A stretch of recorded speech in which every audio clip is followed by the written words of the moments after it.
14 নম্বর word পৌরপিতা Amal চক্রবর্তীর উদ্যোগে 6 জন দৃষ্টিহীন কন্যা এবং 6 জন দৃষ্টিহীন পুরুষ ছেলের শুভ বিবাহ আয়োজন করা হয়।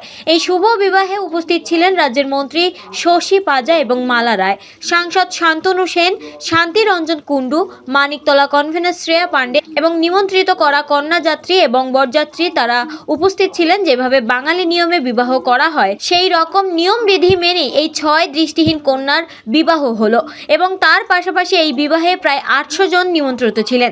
মেনুর আয়োজন ছিল রাইস, আলু ভাজা, ফুলকপি আলু, চিকেন কষা, রসগোল্লা, চাটনি, পাপ এবং তার পাশাপাশি দান হিসেবে ছিল বালিশ, কাঁথা, তোশক, বালতি, গামলা, আলমারি এবং আরও অনেক কিছুই। 14 নম্বর ওয়ার্ডে পৌরপিতা এই 6 দৃষ্টিহীন কন্যার এবং 6 জন দৃষ্টিহীন ছেলে দুহাত এক করে বিবাহ বন্ধনে আবদ্ধ করলেন। উদ্যোগ না, এটা একটা বিশাল মহৎ কাজ।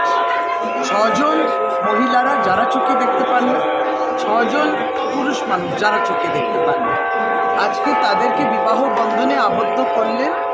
আমি জানি নিশ্চয়ই স্বেচ্ছাসেবী সংগঠন আছেন যারা এই সমস্ত এক জায়গা করতে পারে, কিন্তু তারাও খোঁজেন যে কারা এই সমাজের সামনে এরকম একটা দৃষ্টান্ত, শুধু তাই নয়, তাদেরও তো একটা জীবন আছে, তাদেরও সুখ শান্তির কথা ভেবে তারাও চাই যে অনেক মানুষ তাদের বিয়েতে আসে।